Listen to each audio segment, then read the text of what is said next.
In 1492, Columbus sailed the ocean blue. That's what we learned in school. In part 24, we cover a Columbus who was not going to America. Now, if you haven't seen the rest of the series, you are missing out because we cover so much detail. He would have been sad if he knew he got stuck in America, as he thought he was in Ophir, the land of gold, which is also known as Chryse in Greek. Tarshish in Hebrew for the land of silver is also Argyre in Greek. Those two lands is what we're going to discuss. He also thought he reached the Garden of Eden and also Argyre, which he got the name from 2nd Esdras, and in his notes made it very clear. He believed the lost tribes of the northern kingdom, some of them, were right there in that same spot. Where? Well, this is what his notes and his journals say.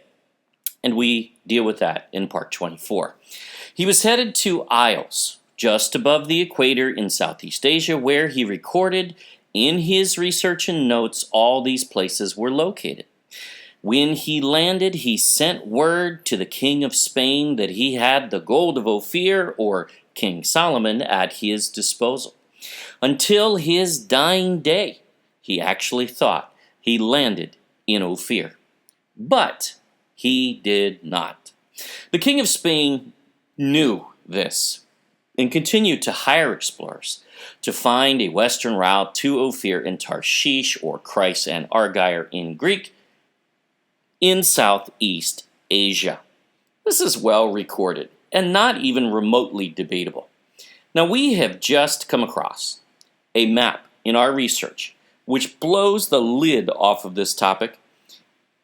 And though in the last video we proved it out pretty well already, in the same year Columbus embarked on his voyage, this map was being released, likely with the same knowledge and thinking that Columbus had.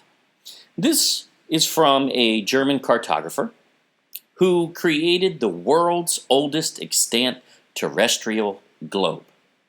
Now, Martin von Behaim lived from 1459 to 1507. He was a German mariner, artist, cosmographer, astronomer, philosopher, geographer, and explorer. But he didn't have any credentials. So, anyway, in service to the King of Portugal. Now, of course, there is a certain blogger who would likely libel him and claim his credentials were not accurate to create a map, of course. Yet, he created a brilliant map and raised the bar for cartography. In creating this map in 1492, one can see the mindset of that time. Obviously, he started long before that. That's when it was released. As there are no American continents on this map, which is really amazing.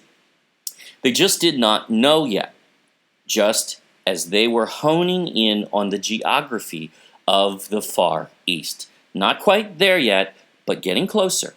You will see, however, this begins to offer more detail, including the actual location of the real land, not a fictitious land. We already proved that Ophir is real. There is archaeology to prove it. And Chryse, the Greek land of gold. Hebrew is Ophir, same land. We already proved Ophir is most certainly a real place. Archaeology proves that. And we are, in fact, in our book, we have some other things because even the enemies of Israel record the lineage of David. So really not something that anyone could ever dispute, and certainly indisputable that the gold of Ophir is recorded in archaeology. Now, it's funny that, as well as history, so it's funny that someone would actually make a statement with a straight face claiming these lands are mythical. Well, let's take a look at what Behaim, the cartographer, and all the other things created. And this will blow you away Well, except for one person, perhaps. Anyway, drum roll. Here we go. This map has been reproduced in very high resolution and is freely available for download for anyone who wishes to really see all of the detail. The link and source is on the bottom of the screen. Go ahead and download it. It's like 75 megabytes, so it's very good detail. Awesome. Now you can see it shows almost the whole world. They're getting there, but still a lot of exploration to take place from 1492 in the famous voyage of Columbus first started. Yet he does an incredible job here with the detail. Of course, there are some things off in areas like Southeast Asia. As all the maps up until this point, certainly many were far off, but not necessarily in some of their assertions. Now, which they had not traveled there yet, and the missing continents of the Americas and Australia, well, they hadn't gone there yet, so no surprise, but they'll get there, and the maps will become more detailed. Now, we're going to blow this up later, but let's follow the progression and notice the difference in detail as you head east. Oh wait, are you sure that's not the Malay Peninsula in the middle of the South China Sea? Yeah, right. That would be ignorance indeed, wouldn't it? Well, someone doesn't think so. There's Chryse in the South China Sea, by the way, but we'll get to that. As we head from Africa east, we see first India, with Sri Lanka just to the south of it, known as Taprobane, or Taprobana here. Uh-oh, we still have a ways to go to get to Chryse, don't we? Yep, it's not near India, because that's not the marker. China is. It is southeast of China. See, the Perpolis, or Periplus, Mila's map, Dionysius the tourist, directions, and 2 maps, Mila's map, of course, I mentioned, all say the same thing. Oh, don't worry, for good measure, we have so many such examples. So we are going to release another video on this as well. So another one coming soon. All these references are pretty much saying that Chryse is south of China and east of China, or in the South China Sea. Is the Malay Peninsula in the middle of the South China Sea? Read my lips. Now, this gets good, and frankly, I think I'm having fun now, after being libeled and slandered, and all that fun stuff. School begins. Heading a good bit further east, see, they knew this part of the world a little better now, much better than the other maps that you've seen from the era from before that. There's the Malay Peninsula, labeled Kalor or Koles, same thing, referenced by Mila, in fact, and others as the southern tip of the Malay Peninsula. Not to mention, just look at it and it's obvious. So, oops, isn't that Chryse further east than that? It is. And isn't it an island? Oh yeah, fitting just about every description rendered by ancient geographers and cartographers. How about that? Now, you're getting it. Then, in entering the Indies, you can see Sumatra, Java Minor, and Java Major. Now look up at the top of the map and you see China, or Cathay, its old name, and it renders India again, but that's not the same India, that's Indochina. Everybody knows that, very obvious. But now you see that Indochina and Malaysia make the map.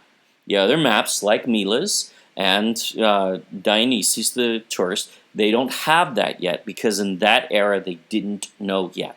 They just knew that there were 2 islands there and that they were southeast of China. That is the marker. So, frankly, he did a pretty good job here. Not a bad representation, especially for one who had not been there. So here is Chryse, just north of the equator. That's where it should be. And Argyre, just below the equator, which is close and pretty good for someone who, again, had not been there. You mean where Columbus said you would find the Garden of Eden, Ophir, Tarshish, and Argyre in Southeast Asia? Yep, just north of the equator. You mean southeast of China, where the bulk of the directions and maps lead for Chryse? You got it. Realize this guy is a German with no agenda, at least not that you can see anywhere really, certainly not anything from the British. And he's working here for the Portuguese, who occupy Malaysia, including the peninsula, the Malay Peninsula, in this era. They'll conquer it soon after this. Now, one thing he got wrong, though, is he didn't know exactly how north Japan was. As you see, Sapangu to the right, the upper right. Now, it would be complete ignorance at this point to then throw out all the other directions, which are pretty accurate and clear in terms of the Malay Peninsula, which is clearly not Chryse. Sorry. The Indies, China, Indochina, India, Sri Lanka, those are all pretty accurate and very close. It's clearly Japan that is wrong here. However, knowing the thinking of that day, especially Columbus, places Ophir or Chryse just north of the equator in the Southeast Asian islands. Now that portion is accurate, and they're following that. He has that information at his disposal and confirmed to be so. Again, look at these markers. They fully identify where we are here. Now, let's zoom in on the red square you see around the equator there in Southeast Asia. Oh, this is cool. We are zooming in on the islands in the South China Sea. See the equator there. Notice Chryse or Chrysis. It is Chryse as confirmed by many sources, which is identified by several that way. He doesn't, especially the source that we put on the last screens, he doesn't have all these islands down, but he definitely has two, which he labels Chryse and Argyre, the land of gold and the land of silver, named in Greek, but Ophir and Tarshish in biblical Hebrew. Pretty much where Luzon Island should be is Chryse. Look to the left here. Here's the modern shape of Luzon to the right of it. And that's Behaim's Chryse to the left, or Ophir, the land of gold. That, my friends, is Luzon Island. Look at the shape. Yes, a map with a very close geographical shape. How about that? Now, he even got the points on the top pretty close. Look at that. Wow. Luzon Island is most certainly Chryse and Ophir, not just because of this map, but because we prove it many ways, and one having never reviewed this extensive case, well, of course they wouldn't even know, and attempting to argue at that point would just come from ignorance from a few brief videos. Now, they're just trying to confuse people, really. It's basically a communist-style agitation. That's all it is. So that won't work here, and we will slap that down every time. And again, in the Lukoi or Lukos of Luzon video, a couple of videos ago, we already have that in Magellan's own handwriting, that Ophir and Tarshish are the Lukos, and Pigafetta says they are from Luzon, period. Now, this is not so hidden, my friends, and at this point, it would take willing ignorance to then ignore this and most especially to attempt debate from a position of really nothing. Now, look at Argyre, just below the equator. Again, we know Mindanao is just above, but Behaim had no way of knowing that yet. Yet somehow, look to the left, look at the two shapes. He got the geographic shape of Mindanao pretty close. Dude, how does that happen? Mindanao is the Greek Argyre, known as Tarshish in Hebrew, land of silver.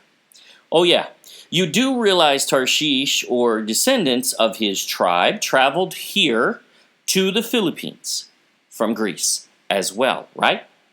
Because it was his ships, the ships of Tarshish, and he was a mariner because he inherited islands in Greece initially. But it is his family that brought Ophir and Sheba to the Philippines, to Ophir. And then it was named Ophir and Sheba after them, but also an area named Tarshish, even though he's from Japheth. But that's how he enters the picture. Now, his father was Javan, who founded Greece, and again, he inherited the Greek Isles, or part of them, him and his brothers.